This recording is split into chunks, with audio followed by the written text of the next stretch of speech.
Begitu juga kepada kaum muslimin. Tidak boleh sembarangan kita celakakan mereka. Tidak boleh kita ambil hak mereka. Tidak boleh kita bunuh mereka. Tidak boleh kita kafirkan mereka. Itulah hak mereka. Itulah bentuk kasih sayang kita kepada mereka.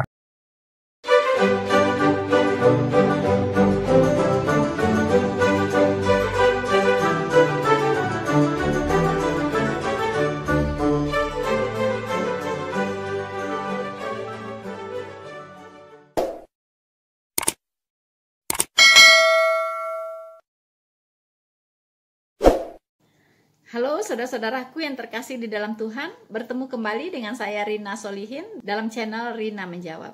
Teman-teman, apa kabar Anda semuanya? Saya berharap kita semua dalam keadaan baik, selalu bersuka cita, selalu dalam perlindungan dan penyertaan Tuhan kita, Yesus Kristus. Saya menyapa dulu teman-teman yang ada di seluruh Indonesia, dari Sabang sampai Merauke. Kemudian teman-teman yang ada di semua benua di seluruh dunia. Karena sahabat Rina Solihin tersebar di seluruh dunia. Ya, kita sama-sama mendoakan teman-teman selalu dalam keadaan sehat, selalu dalam keadaan baik dan diberkati oleh Tuhan, baik jasmani maupun rohani. So, teman-teman, kali ini saya ingin mengangkat sebuah video, yaitu counteran, ya, sebuah channel ya untuk video saya, teman-teman. Di situ saya membahas banyak hal, tapi intinya adalah mengenai penegakan hukum. Saudara-saudaraku yang terkasih di dalam Tuhan, dimanapun Anda berada, video saya dikomentari ya secara bersama-sama di sebuah channel Muslim tentunya, teman-teman. Dan setelah saya simak, ternyata mereka tidak paham dengan apa yang saya sampaikan, ya. Jadi mereka tidak mengerti substansi apa yang sedang saya bicarakan, ya. Tanggapan mereka kesana kemari, ya, liar, teman-teman, ya, liar, tidak mengenai substansinya, teman-teman. Di sana saya melihat mereka menyimpulkan, ya, bahwa saya adalah pendukung dari Saifuddin Ibrahim. Artinya, maksudnya saya mendukung pernyataan Saifuddin Ibrahim, ya, bahwa Saifuddin Ibrahim itu benar gitu. Ya, mungkin itu maksudnya ya. Jadi saya membenarkan Saifuddin Ibrahim atas permintaannya kepada Menak untuk menghapus 300 ayat-ayat yang ada di Al-Quran yang diprediksi ada tendensi untuk menimbulkan intoleransi, radikalisme, dan terorisme di Indonesia.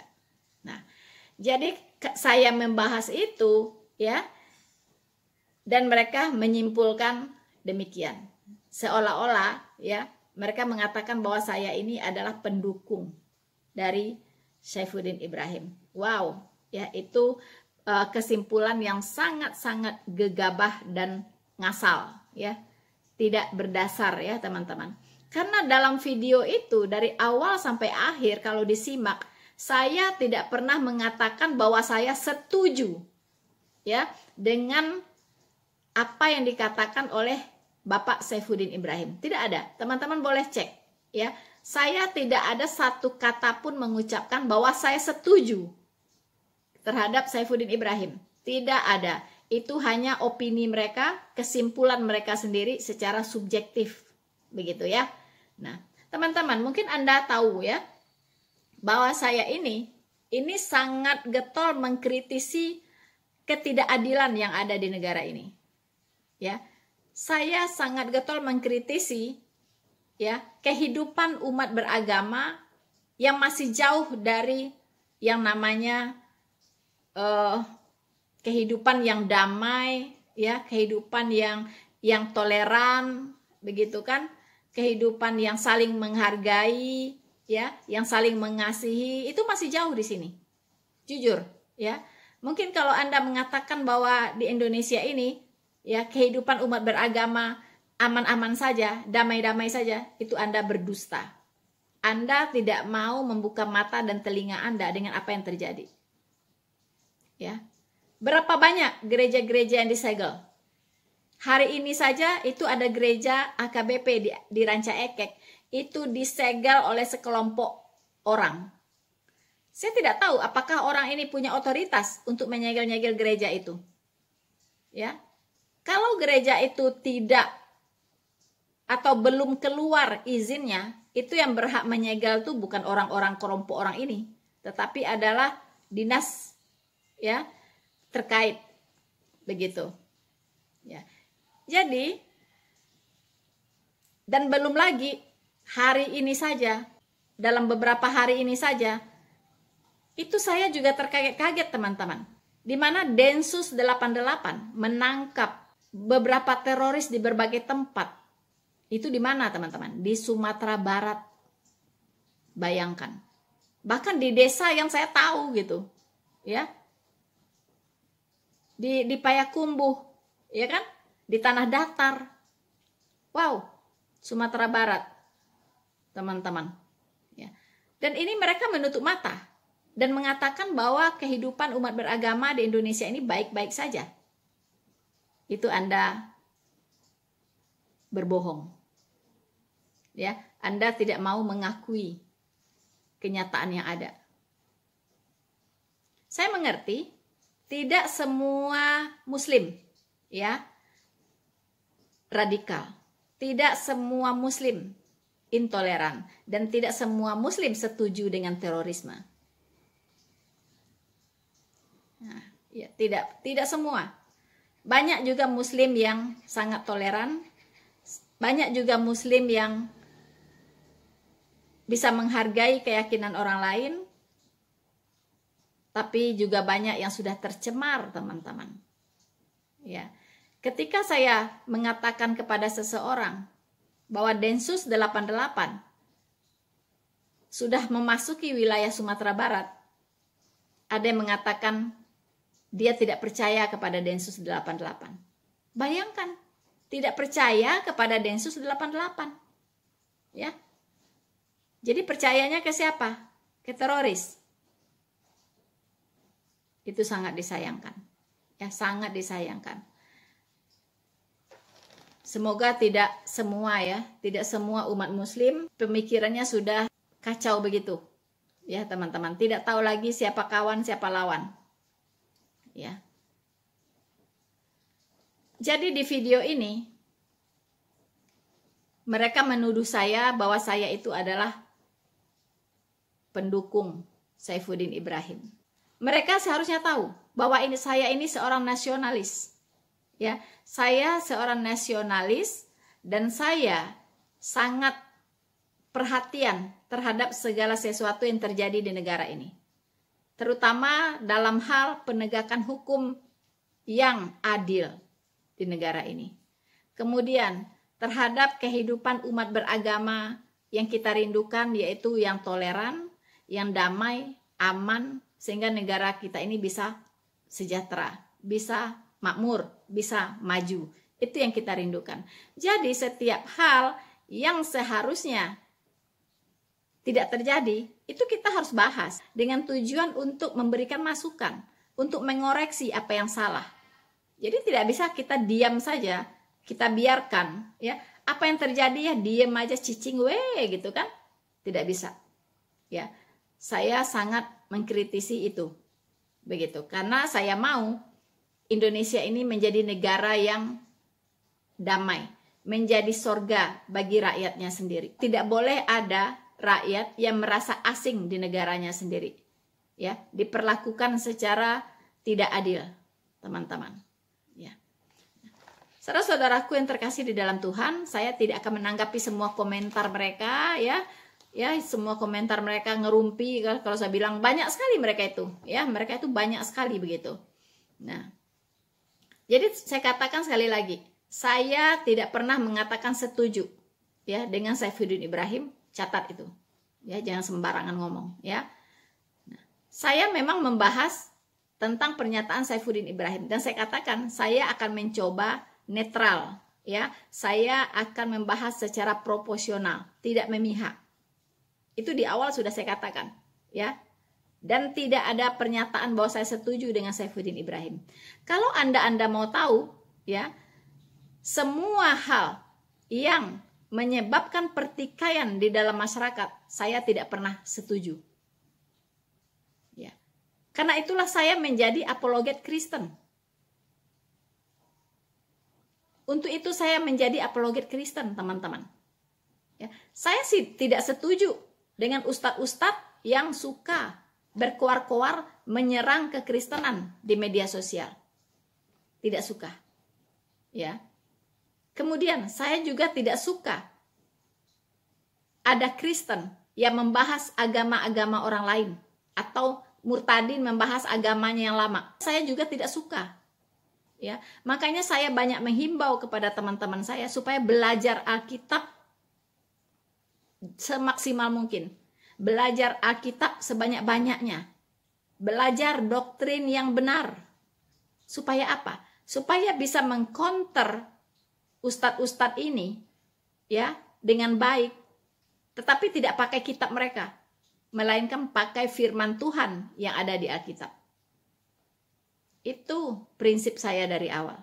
Dan saya tidak berminat untuk membahas agama lain selain dari kekristenan. Dan saya juga tidak berminat membahas kitab lain selain Alkitab. Karena standar kebenaran saya, yang saya pakai satu-satunya hanyalah Alkitab. Anda boleh serang iman kekristenan saya, tetapi saya akan menjawabnya dengan firman Tuhan yang ada di Alkitab. Lalu, apakah saya setuju dengan Saifuddin Ibrahim? Saya tidak pernah mengatakan setuju. Saya hanya membahas mengapa ada orang seperti Saifuddin Ibrahim. Ya, apa penyebabnya dia bisa punya pikiran seperti itu, punya ide seperti itu, memberikan permintaan, mengajukan permintaan kepada Menteri Agama untuk menghapus 300 ayat di dalam Al-Quran. Akar masalahnya, itu yang ingin saya bahas. Akar masalahnya. Begitu. Ya. Saya tidak pernah mengatakan setuju loh ya. Nah, hati-hati. Begitu teman-teman. Setuju tidak setuju itu tidak penting. Itu tidak penting. Ya. Ada orang setuju, ada orang tidak setuju. Gitu. Ada orang setengah setuju, setengah tidak. Itu mah haknya orang masing-masing mau setuju atau tidak setuju. Apanya hak Anda menentukan orang mau setuju atau tidak setuju? Mau mendukung atau tidak mendukung? Apa haknya Anda? Itu kan hak pribadi orang untuk berpendapat. Ya, Anda tidak punya hak untuk memaksa orang agar setuju, ya, atau memaksa orang untuk tidak setuju. Tidak bisa, suka-suka orang begitu. Yang penting Anda bahas adalah mengapa ada orang seperti Saifuddin Ibrahim itu. Mengapa? Itu yang harus dibahas substansinya. Kalau Anda tidak suka ya kepada Saifuddin Ibrahim, supaya tidak ada lagi orang seperti Bapak Saifuddin Ibrahim itu, apa yang harus Anda lakukan? Ya, apa yang harus Anda lakukan? Langkah-langkah apa yang harus Anda lakukan? Belajar dari situ, begitu. Belajar dari situ. Nah, dari situlah bisa nanti diperbaiki. Supaya tidak ada lagi orang muncul seperti Saifuddin Ibrahim, seperti Muhammad KC. Begitu. Ya. Nah, itu dia. Begitu. Jadi berpikirlah lebih cerdas ya.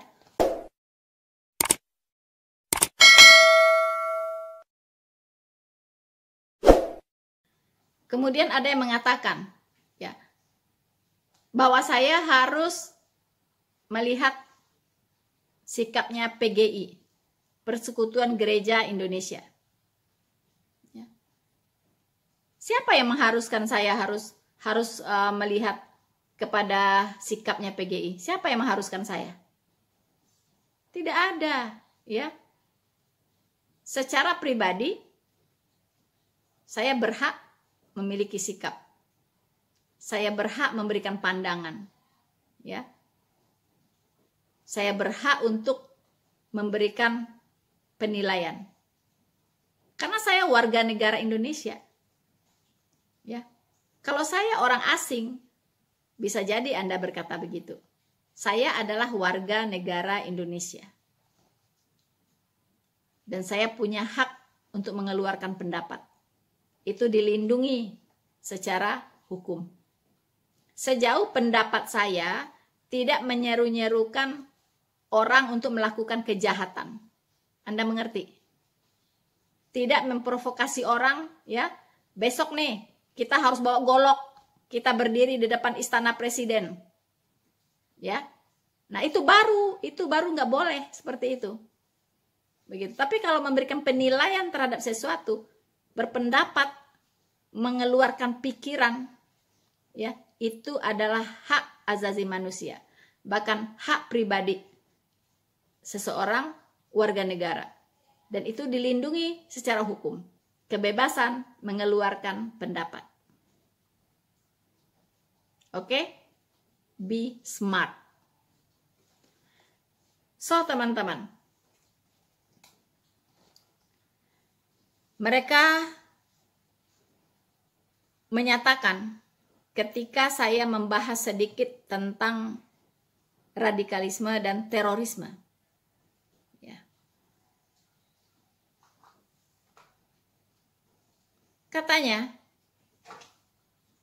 kalau orang Islam ini semuanya radikal, orang Kristen itu sudah habis, katanya. Ya, orang Kristen itu sudah habis. Ya. Dia tidak tahu tahapan menuju terorisme. Saya sudah bahas di video saya. Saya ibaratkan seperti penyakit kanker. Ya. Kanker stadium 1 sampai stadium lanjut, stadium 4 itu berproses. Ya, begitu juga dengan perilaku terorisme. Ya. Pertama, stadium awal dulu, stadium 1. Stadium 1 ini ketika dia sudah lancang mengkafir-kafirkan orang, kemudian sudah tidak terlihat toleransinya terhadap orang-orang yang berbeda keyakinan. Itu stadium 1. Ya. Kemudian dia lanjut. Ya, lanjut ke stadium 2. Ya. Mungkin dia sudah bisa mempengaruhi orang lain. Ya, dengan pemahaman dia yang salah itu. Ya. Mempengaruhi orang lain. Begitu. Nah, berkuar-kuar di luar. Kemudian lanjut stadium 3. Ya, stadium 3 itu dia sudah lebih berani lagi, teman-teman, memprovokasi orang, ya, memprovokasi orang, menghimbau untuk menghalalkan darahnya kafir. Itu sudah stadium 3. Ya, kemudian bomber, itu stadium lanjut. Jadi berproses, ya, berproses. Nah, saya tidak tahu, ya, sebagian besar di stadium mana mereka. Tapi yang pasti hari-hari terakhir ini cukup sibuk Densus 88 menangkapi para teroris. Ya, itu hampir di seluruh wilayah.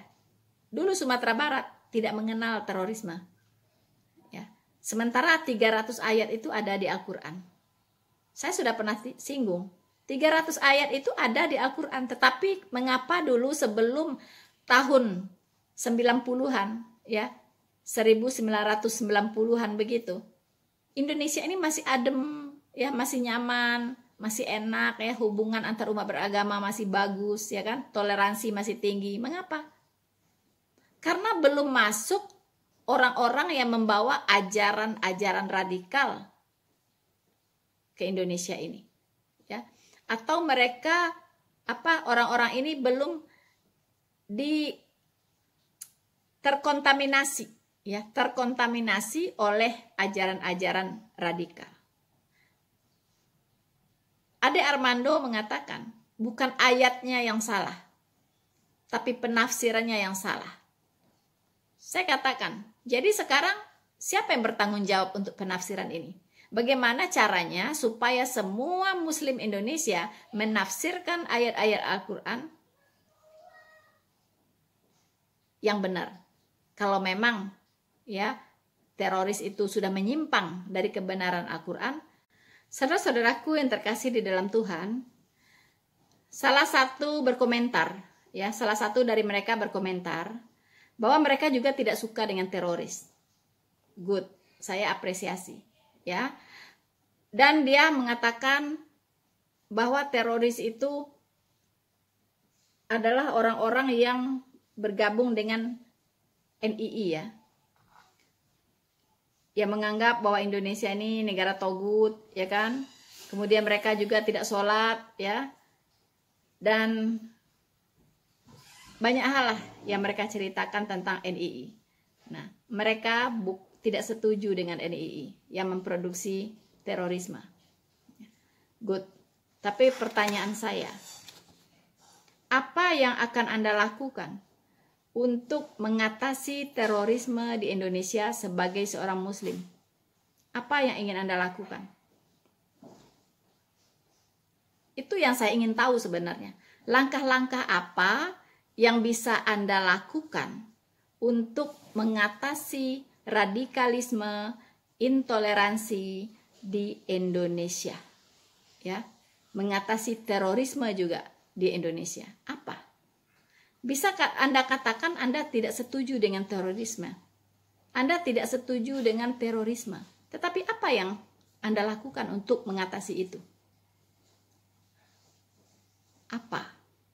Sebagai rakyat Indonesia, sebagai seorang Muslim, apa yang Anda lakukan? Anda harus tahu dulu, ya, dari mana munculnya terorisme. Mengapa orang bisa, ya, punya paham teroris? Nah, rata-rata ketika kita membahas teroris, mereka balik ya. Itu yang di Papua itu semua terorisnya Kristen katanya. Yang mereka maksud adalah separatis Papua Merdeka. Ya. Jadi itu mereka menyamakan bahwa itu adalah teroris. Saya katakan, kalau separatis itu dia tidak punya ideologi tertentu yang dia sebarkan. Ya, mereka tidak menyebarkan ideologi tertentu, teman-teman. Mereka menuntut kemerdekaan. Ya. Nah, itu. Tapi caranya memang sama, bersenjata. Namanya juga kelompok bersenjata, separatis. Ya, caranya sama, bersenjata, begitu. Tapi mereka tidak menyebarkan ideologi tertentu. Ya, itu bedanya dengan teroris. Kalau teroris, mereka itu menyebarkan ideologi tertentu dan berita buruknya mereka menggunakan agama untuk mencapai tujuan. Itu perbedaannya, ya. Jadi kasihan sekali begitu, ya. Teroris ini menggunakan agama Islam untuk mencapai tujuannya. Mereka merekrut begitu banyak orang. Ya, mereka mempengaruhi begitu banyak orang dengan ideologi-ideologi mereka yang radikal. Saudara-saudaraku yang terkasih di dalam Tuhan, bisa bedakan sekarang antara separatis dengan teroris? Bedanya di ideologi, ya. Separatis tidak punya ideologi tertentu yang mereka sebarkan ke banyak orang, ya. Nah, jadi mereka juga mengatakan, ya, bahwa di Alkitab pun itu banyak katanya ajaran kekerasan. Mereka mencontohkan misalnya di kitab Ulangan, ya kan? Di kitab Ulangan, ya, mereka mencontohkan begitu, ya. Di Perjanjian Lama banyak, bahkan di Perjanjian Baru, ya, seperti yang Ade Armando katakan, ya. Yang sudah saya counter di video saya bahwa pemahamannya tentang ayat itu tidak benar. Ya, bahwa Yesus datang bukan membawa damai tapi membawa pedang. Nah, tuh, membawa pedang tuh, mau perang tuh, ya kan?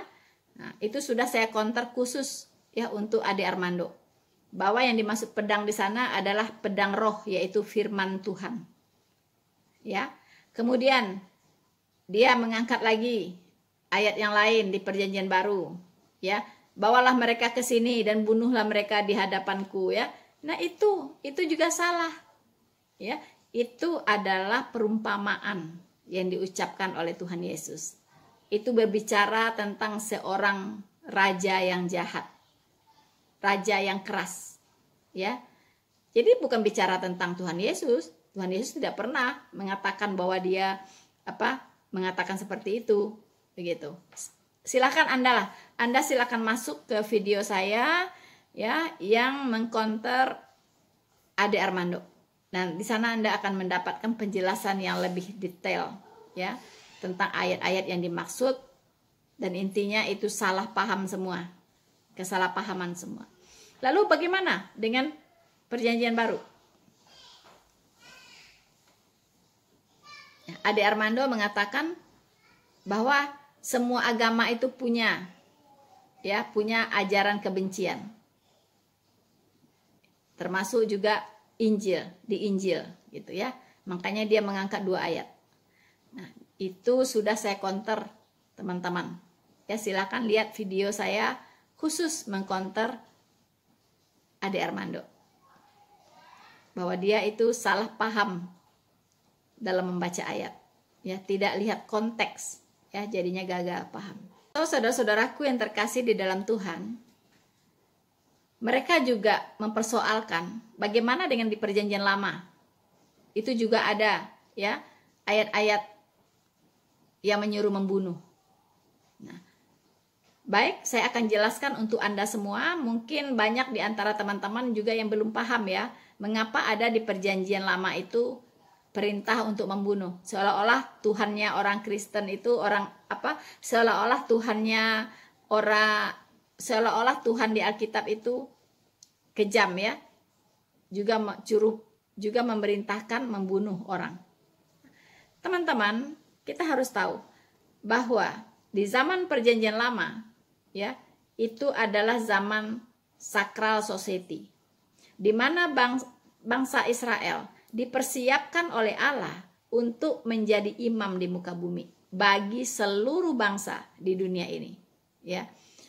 Karena dipersiapkan untuk menjadi imam di muka bumi, maka Allah menjaga kemurnian bangsa Israel, kemurnian iman bangsa Israel, kemurnian pengajaran yang diberikan kepada bangsa Israel, kemurnian hukum-hukum Allah ya di dalam Perjanjian Lama. Karena pengajaran inilah yang akan dibawa oleh bangsa Israel ya untuk disebarkan ke seluruh dunia. Kalau orang mau menyembah Allah yang benar, maka sembahlah Allahnya bangsa Israel. Kalau orang mau mengenal Allah yang benar, maka cari tahulah Allah bangsa Israel. Begitu. Jadi semua bangsa harus berkiblat kepada Israel. Makanya di Perjanjian Lama semua yang akan menodai ya bangsa Israel atau akan menodai pengajaran Allah yang diberikan kepada bangsa Israel, atau yang akan menodai iman bangsa Israel, itu ditumpas oleh Allah. Karena itulah ada ayat-ayat di mana Allah memerintahkan ya untuk membunuh pihak-pihak yang akan menodai kemurnian iman dari bangsa Israel. Karena bangsa Israel sekali lagi sedang dipersiapkan untuk menjadi imam di muka bumi, untuk membawa berita gembira ya, untuk membawa berita baik kepada semua bangsa. Itulah sebabnya ada ayat mengatakan bahwa keselamatan datang dari bangsa Yahudi ya. Jadi berita tentang keselamatan itu dibawa oleh bangsa Yahudi, dipercayakan oleh Allah kepada bangsa Yahudi. Itulah sebabnya bangsa Yahudi dipersiapkan sebagai imam di muka bumi saat itu. Tetapi berhubung bangsa Yahudi menolak Sang Mesias yang sudah dijanjikan oleh Allah akhirnya jabatan sebagai imam, ya, jabatan sebagai imam dari bangsa Israel ini dicabut. Akhirnya Tuhan menunjuk seorang rasul besar, yaitu Paulus, untuk membawa berita Injil, berita baik ini kepada bangsa-bangsa non-Yahudi. Saudaraku yang terkasih di dalam Tuhan, mereka ini juga mempersoalkan, ya, ketika saya mengatakan atau reminder lah ya, tentang penghapusan Injil berbahasa Minang dari Play Store atas perintah Gubernur Sumatera Barat. Nah, mereka juga mengangkat itu, dan puji Tuhan, ya, saya sudah membahas tentang itu khusus di sebuah video saya. Silakan teman-teman, ya, masuk ke channel saya dan lihat. Silakan Anda pahami baik-baik. Semoga Anda tercerahkan. Banyak sekali, ya, komentar-komentar mereka, ya, tentang apa yang saya katakan. Ya, tapi sekali lagi, mereka tidak membahas substansi apa yang saya sampaikan. Dan mereka mengira saya tidak punya kapasitas untuk berbicara, ya, memberikan pencerahan supaya hukum ditegakkan seadil-adilnya. Aneh orang-orang ini. Tapi ini negara demokrasi, Bung. Ya, ini negara demokrasi dan semua orang bisa memberikan pendapatnya, berhak memberikan pandangannya. Ya. Kalau memang saya lihat penegakan hukum di Indonesia ini masih tebang pilih, ya, masih tebang pilih, dan jangan tutup mata lah, ya. Saya juga tahu bagaimana permainan para penegak hukum di luar sana. Karena di rumah saya ini ada 2 pengacara. Jadi saya tahu, ya, bagaimana kong-kalingkongnya ini dan itu, ya, di luar sana. Saya juga tahu. Jangan Anda kira saya orang tidak tahu hukum. Ada 2 pengacara di rumah saya. Dan kami sering diskusi. Jangan menganggap saya tidak tahu hukum. Saya mengkritisi tentang penegakan hukum di Indonesia ini. Ya, dan saya mengamati sudah lama bagaimana penegakan hukum di Indonesia ini tidak seperti yang seharusnya. Belum maksimal. Masih tebang pilih. Ya. Masih dipengaruhi oleh faktor X, faktor Y. Tidak objektif. Jangan Anda pura-pura tidak tahu, ya. Anda kira penegakan hukum di Indonesia sudah bagus. Kalau hukum di Indonesia ini sudah ditegakkan secara adil, itu tidak akan ada lagi orang yang mengomentari.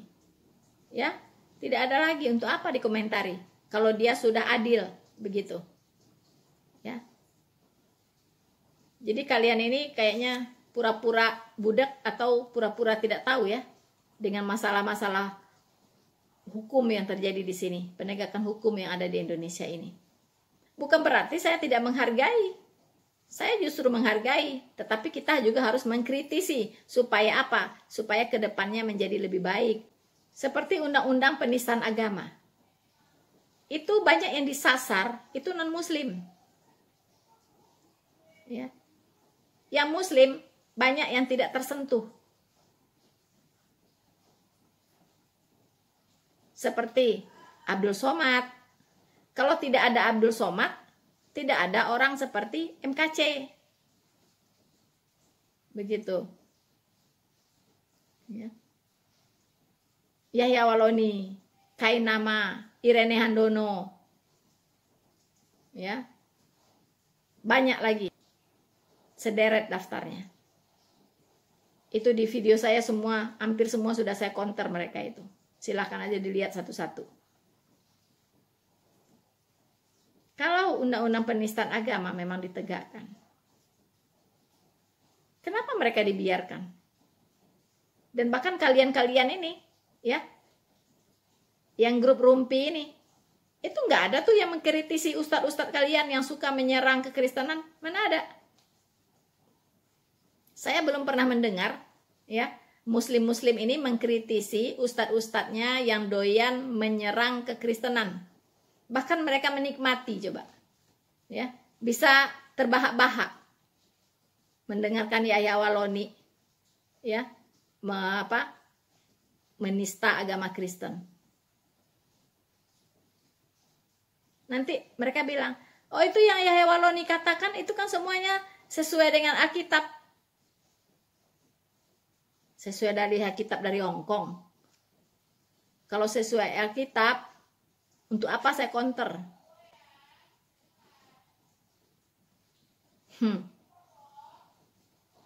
Kasihan Anda ini. Lalu ada satu lagi.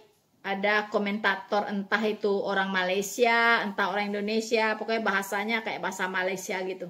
Ya, namanya Hen Bancai kalau tidak salah ya. Saya perhatiin namanya Hen Bancai atau apa ya?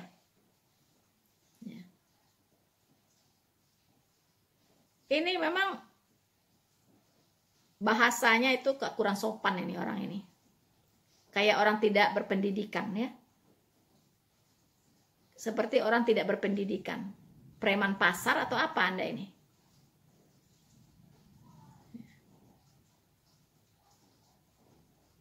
Dia mengatakan bahwa ayat-ayat radikal ada di Injil. Ya, dia mengutip Lukas 7 ayat 21 lah. Dia mengutip Korintus 14 lah. Ya kan? Ini semua kan sudah saya counter. Ini juga ayat 2 ini juga yang diangkat oleh Ade Armando. Ya, itu sudah saya jelaskan gagal paham dengan ayat Alkitab. Gagal paham. Kalau baca Alkitab, lihat konteksnya. Baca dulu perikopnya apa, perikopnya judulnya apa, Bung. Baca dulu. Baru Anda paham begitu. Bacanya jangan cuma satu ayat. Anda baca dari ayat 1 sampai seterusnya. Dalam satu pasal itu. Baru Anda paham. Tapi bahkan penjelasannya kadang ada di ayat lain. Ya. Di surat lain, ayat lain begitu. Jadi Anda kalau mau paham Alkitab dengan benar, Anda harus membaca Alkitab seluruhnya. Anda baca dari Kejadian sampai Wahyu. Baru Anda mengerti. Tidak bisa Anda cuma main comot-comot ayat. Akhirnya mempermalukan diri sendiri kan. Ya, ternyata salah kaprah semua. Yaitu. Bahkan saya mendengar ada lagi satu ustadz, ya, Ali apa ya namanya ya? Ustadz apa itu? Yang mengatakan bahwa surat Yeremia dia bilang Yesemia, ya kan? Terus Matius 40, gila ya? Mana ada Matius sampai 40? Matius itu sampai 28 doang, Pak. Ya, aneh-aneh nih ustadz-ustadz Anda ini. Ya kan? Ngaku-ngaku ahli Injil, pastor di Vatikan, ya kan? Aduh. Ada surat namanya Kitab Yesemia katanya. Dia mengutip ayat 21 ayat 3. Isinya pun salah gitu. Apa yang tertulis di sana dengan apa yang dia katakan ngaco gitu, nggak sesuai dengan ayat yang bersangkutan gitu, ngarang-ngarang. Ada lagi Matius 40. Dari mana Anda tambahin begitu banyak? Ya, kitab Matius. Matius itu hanya ada 28 pasal, tidak lebih. Nah, inilah contoh-contoh ustadz nggak jelas ini, ya kan? Mengaku-ngaku ahli Injil. Masa Matius 40? Aduh, Tuhan Yesus bertobatlah ya.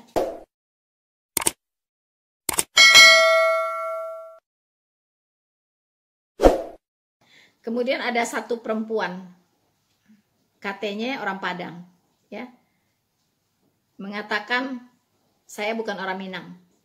Rina Solihin itu bukan orang Minang, ya kan? Nah, terus dia mengatakan bahwa orang Minang yang murtad itu bodoh. Kalau pintar, saya katakan kalau Anda pintar, pasti sudah ikut saya jadi murtad. Ya, Anda mengatakan saya bodoh. Kalau Anda pintar, pasti Anda sudah seperti saya, murtad. Paham? 1 telunjuk menunjuk orang, 4 jari menunjuk Anda sendiri.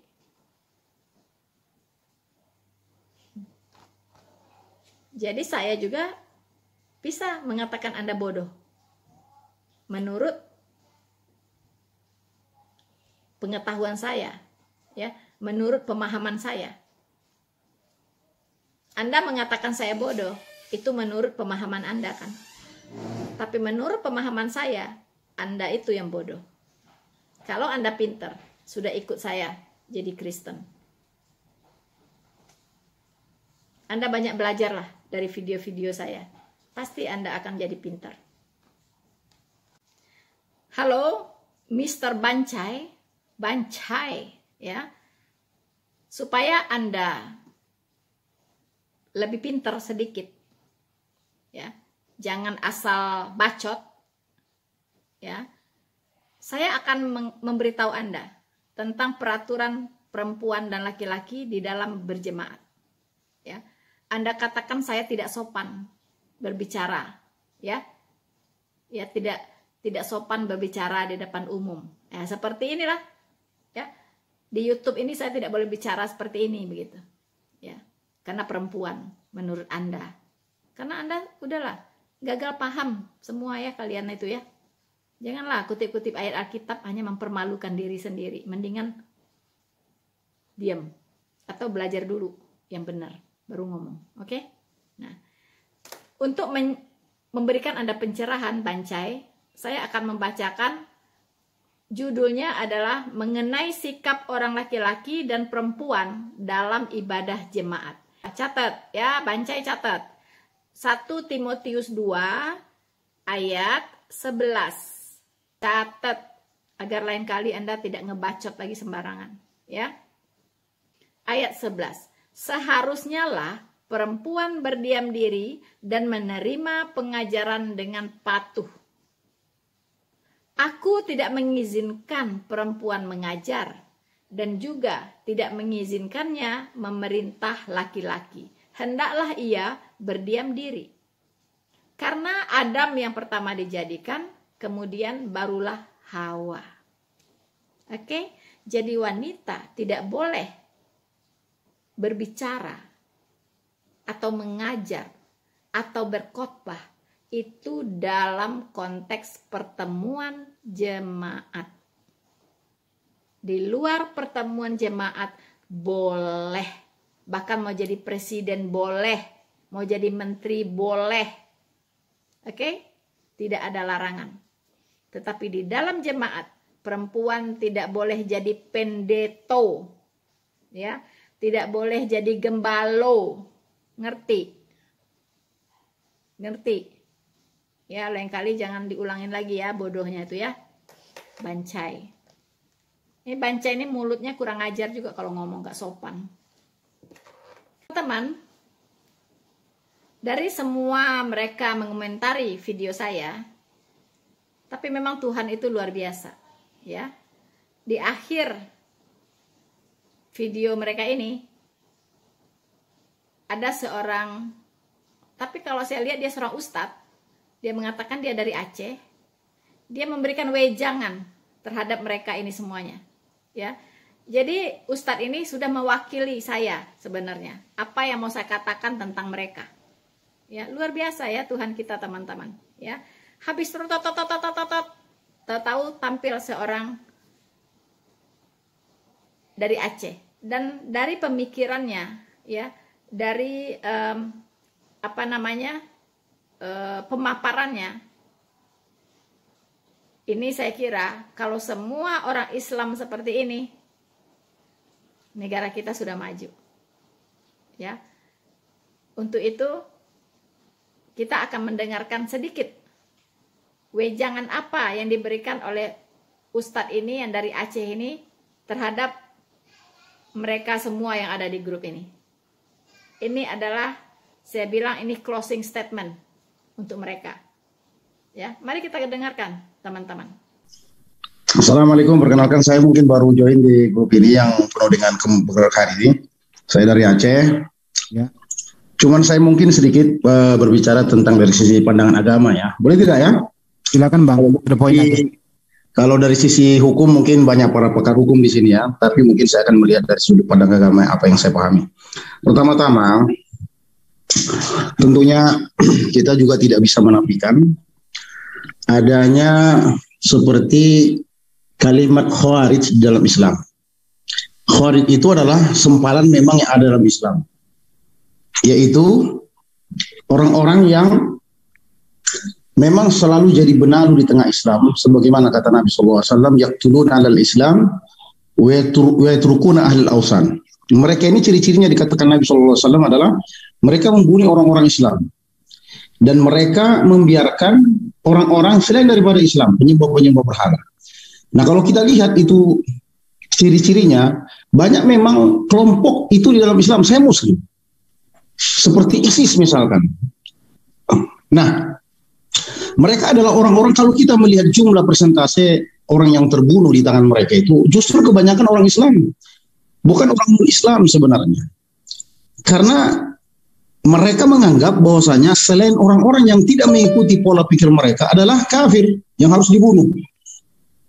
Nah, kita tidak bisa menafikan memang ada orang-orang yang berpemikiran itu dalam Islam. Nah, itu dijadikan oleh orang-orang selain daripada Islam atau Islamfobia untuk menghantam Islam dan menjustifikasi mereka secara umum, general. Yang tujuannya adalah untuk menjauhkan manusia dari agama Islam itu sendiri. Padahal kalau kita berbicara Islam secara keseluruhan, Islam itu sangat relevan di setiap kondisi dan tempat.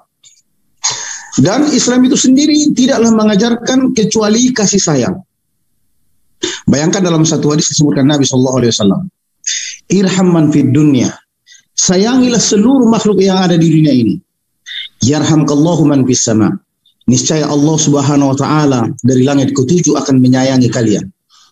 Coba lihat bagaimana Rasulullah SAW menyuruh kita untuk menyayangi seluruh makhluk, bukan hanya manusia, bahkan binatang, tumbuhan. Kalau ingin mendapatkan kasih sayang Allah Subhanahu wa taala dari langit ketujuh, maka kita harus menyayangi manusia keseluruhnya. Tentunya sesuai dengan porsi masing-masing. Kalau misalkan di tumbuh-tumbuhan, maka kita tidak boleh sembarangan menebangnya kecuali karena ada kepentingan. Atau kalau misalkan dia binatang, maka kita tidak boleh sembarangan membunuhnya. Atau tidak boleh sembarangan menyakitinya. Kalau dia tidak memberikan sesuatu yang akan memberikan mudarat kepada kita. Kalau dia non-muslim misalkan, kita harus menyayangi mereka dengan menampakkan keislaman kepada mereka. Dan itu bentuk kasih sayang kita kepada mereka. Kita tunjukkan kepada mereka Islam itu seperti ini. Apalagi ada firman Allah di Al-Quran yang menyuruh kepada kita untuk mengajak mereka kepada satu kalimat yang sama. Sebagaimana firman Allah di Al-Quran. Ya ahlul kitab, wahai ahlul kitab, ta'alu ila kalimatin sawa'in bainana wa bainakum. Marilah kepada satu kalimat yang sama antara kami dan kalian. Allah na'budallah, hendaknya kita hanyalah beribadah kepada Allah Subhanahu wa taala. Wa la nusyriku bihi syai'a, dan janganlah menjadikan tandingan untuk Allah Subhanahu wa taala. Wa la nattakhidhu ba'duna ba'dun arbaba min dunillah. Janganlah salah seorang di antara kita menjadikan Tuhan-Tuhan selain daripada yang lainnya, selain daripada Allah Subhanahu wa taala. Artinya apa? Dalam bentuk kasih sayang kita kepada mereka, kita mengajak mereka kepada kalimat yang sama untuk menjadikan Allah pencipta langit dan bumi sebagai Tuhan saja. Begitu juga kepada kaum muslimin. Tidak boleh sembarangan kita celakakan mereka. Tidak boleh kita ambil hak mereka. Tidak boleh kita bunuh mereka. Tidak boleh kita kafirkan mereka. Itulah hak mereka. Itulah bentuk kasih sayang kita kepada mereka. Sebagaimana firman hadis Nabi tadi. Sayangilah di bumi ini seluruh yang ada di bumi ini, niscaya engkau akan mendapatkan kasih sayang yang Allah yang ada di langit, yang di atas langit sana. Nah, kalau orang melihat Islam itu penuh dengan kasih sayang seperti ini, tentunya tidak akan ada judgement, penghukuman terhadap kaum muslimin, tidak akan terjadi ada Islamfobia. Tapi itu sudah jadi sunnatullah yang harus kita terima. Justru kita yang tidak siap dengan statement-statement itu sebenarnya. Itu pasti akan terjadi statement itu. Mereka akan berusaha untuk memadamkan cahaya Allah. Yuriduna an nutfitu nur Allah. Di Al-Quran disebutkan mereka ingin memadamkan cahaya Allah. Wallahu yuridu yutimma nurah. Tapi Allah pasti akan menyempurnakan cahayanya, menyempurnakan keindahan Islam itu. Walaupun orang-orang kafir itu dia tidak menyukainya, walaupun orang-orang non-muslim tidak menyukainya. Jadi yang perlu kita sebenarnya adalah, ada Islamfobia adalah sesuatu yang wajar. Adanya juga orang-orang yang berpemikiran teroris di dalam Islam, itu sudah dikabarkan Nabi SAW. Cuman kita mungkin yang kurang mentelaah agama kita sendiri. Kita tidak tahu, kita tidak memahami sebenarnya bagaimana Islam itu harus kita tunjukkan di tengah-tengah manusia. Kemudian bagaimana akan adanya sempalan-sempalan dalam Islam yang mereka mengatasnamakan Islam, tetapi sebenarnya sebagaimana disebutkan Nabi SAW, mereka keluar dari busur panah, mereka keluar dari Islam sebagaimana keluarnya anak panah dari busurnya. Mereka ini orang-orang yang membuat sempalan dalam Islam. Tetapi bersamaan dengan itu dijadikan serangan dari orang-orang non-Islam atau orang-orang yang Islamfobia untuk menghantam Islam itu semakin dalam dari perbuatan oknum-oknum yang ada di tubuh kita itu sendiri. Artinya apa? Ini adalah bagian ujian yang ada di tengah-tengah Islam sebenarnya. Yang seharusnya menjadikan kita kembali kepada agama kita. Karena disebutkan dalam hadis, seluruh penghinaan, seluruh perendahan, seluruh cara untuk memadamkan itu, hanya satu caranya untuk mengembalikan Islam itu mulia kembali. Caranya bukan dengan berteriak di jalan. Caranya bukan dengan mendukung orang-orang yang menamakan Islam, padahal mereka sebenarnya tidaklah mempresentasikan Islam. Kata Nabi SAW, wala yanziu ankum, tidak akan dicabut pimpinan tersebut dari kalian, hatta tarji'u ila dinikum, sampai kalian kembali menggali warisan Nabi kalian, Al-Quran yang ada di tengah-tengah kalian, sunnah-sunnah Nabi yang ada di tengah-tengah kalian. Inilah jalan satu-satunya untuk mengembalikan kemuliaan Islam itu sendiri, dengan kita kembali menggali dan mengamalkan Islam itu secara kafah. Sebagaimana Allah perintahkan, sebagaimana Allah kabarkan di Al-Quran, wa antumul a'laun, kalian ini semuanya adalah manusia-manusia mulia, orang-orang yang beriman kepada Allah, orang-orang yang mengakui Tuhannya adalah Allah Subhanahu wa taala, pencipta langit dan bumi. Allah katakan di Al-Quran, orang-orang yang hanya tunduk dan patuh kepada pencipta langit dan bumi. Allah katakan di Al-Quran, wa antumul a'laun in kuntum mu'minin, kalian ini adalah manusia-manusia terhormat, manusia-manusia tinggi, manusia-manusia mulia. Tetapi tatkala kalian benar-benar beriman kepada Allah Subhanahu wa taala. Dan juga Allah katakan di Al-Quran, in tansurullaha yansurkum, kalau engkau tegakkan agama Allah, niscaya akan datang pertolongan kepada kalian. Jika kalian tegakkan agama Allah, pastilah akan datang pertolongan kepada kalian. Tapi persoalannya sekarang, kita pun kaum muslimin saling sikat, saling mencurigai. Bahkan tidak jarang Islamfobia itu justru datang dari tubuh kita itu sendiri, tubuh kaum muslimin. Mereka juga mengatakan la ilaha illallah, tapi justru mereka yang paling keras dari saudara-saudara kita non-muslim untuk menentang Islam itu sendiri. Banyaknya statement-statement yang merendahkan, tidak ada percaya diri terhadap Islam itu. Di antaranya mereka mengatakan, ini budaya Arab, ini kebiasaan Arab, kita memiliki pola sendiri, kita memiliki cara sendiri di Nusantara. Seakan-akan Islam itu adalah milik orang Arab. Padahal Allah katakan di Al-Quran, wa ma arsalnaka illa rahmatan lil alamin, tidaklah aku mengutus wahai Muhammad SAW kecuali untuk jadi rahmat, jadi kasih sayang kepada seluruh alam. Bukan hanya manusia, bukan hanya bangsa manusia, tapi juga bangsa jin.